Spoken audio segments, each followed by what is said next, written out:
August has been a massive month for the big three space games, each of them receiving somewhat cataclysmic updates that delivered major events. So now some time has passed, how has all this gone? Well, it turns out that some have been way more successful than others. Let's take a look. As with the recent update for Star Citizen, Update 13 for Elite Dangerous arrived in explosive fashion, and perhaps in a far more literal sense. It saw the conclusion of the Azimuth saga with the firing of the superweapon, the Proteus Wave. So, let's start with the name of that weapon, because it's an interesting one. The word Proteus has a number of meanings, depending upon context. Firstly, it's a type of bacteria that can be found in the stomach. That definition really doesn't seem to fit though. So let's look at another definition, one that seems to be more apt. But first, I very quickly need to mention the Thargoids themselves, which, as many of you know, are a huge part of Elite. Thargoids come in various shapes and sizes. Each of them are named after Greek mythology, the Medusa, the Cyclops, and so on.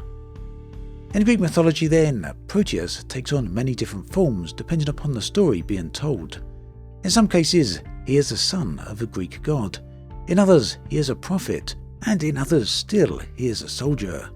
The main point is that Proteus was always changing his nature, and just maybe that is a theme for the Elite narrative.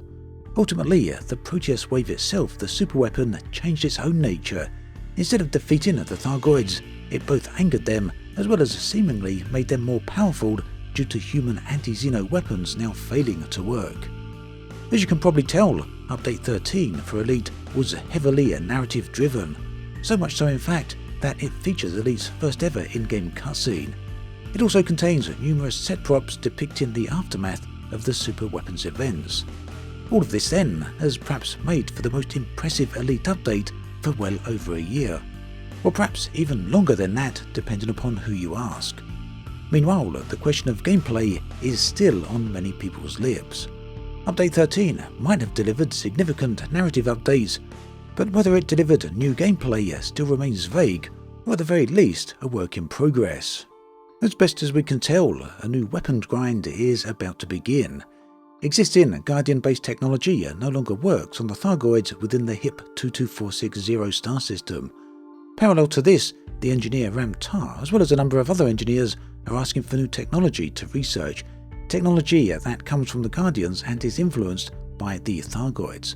So it's pretty obvious the direction that all of this is heading in. Ultimately then, Update 13 has been an awesome update. It's done something that Elite has never done before, and done so in a great way. But conversely, it also lacks significant new forms of gameplay that ideally could and should have matched the new narrative being delivered. But that said, we also know that this story is a work in progress and that more is yet to come. What this means in terms of new gameplay, however, is anyone's guess. Star Citizen's patch 3.17.2 arrived in explosive fashion, delivering some impressive looking, long-awaited content. This also had far more than its fair share of problems, unfortunately. 3.17.2 then can be considered a point release. In some respects, it's perhaps filler between 3.17 and 3.18, yet paradoxically it also delivered some pretty important tech in the form of AI planetary navigation. In terms of content, the new missions and shipwrecks are truly impressive, and I found them to be a real pleasure to experience as well. But perhaps the highlight of the month has been the dynamic event Siege of Orison. This involved a criminal organisation known as Nine Towers taking control of a section of the Cloud City Orison. Naturally, players were tasked with the mission of retaking the city districts. Now, unfortunately, many people have found this event to be somewhat non-functional, at least to varying degrees. But when it was working, it was still plagued with a number of problems. For me, I found the event to be fun. I'd even go as far as saying good, but there is a huge list of caveats to go along with that. My main concern was the problematic AI, which I found to be extremely basic and lacking in any form of challenge. Now, some people have told me that the AI worked fine for them and that my particular issues were possibly related to server problems.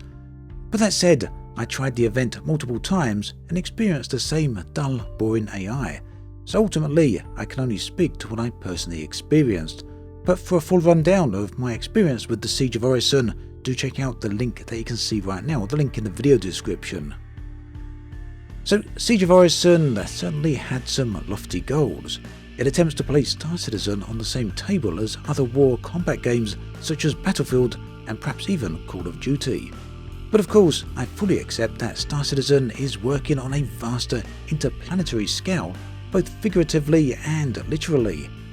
However, if Star Citizen wants to play in that battlefield of such shooters, then it's only reasonable it gets compared to such titles. To put it mildly then, Siege of Orison missed the mark by a long way. It had high goals, lofty promises, but overall failed to deliver. But that said, when viewed through the lens of a game in alpha stages of development, a game that is many years away from completion, not to mention also a game that has many technological issues along with new and needed tech that is still a long way off from being delivered. Well, in that context, Siege was actually pretty good. That is, when it worked, and when it worked, it could also be quite fun. But as with many things, it would really depend upon how you look at it. Whilst Star Citizen, and to a greater extent Elite, suffered some in-game cataclysms, the cataclysm for No Man's Sky certainly unfolded on a much smaller scale.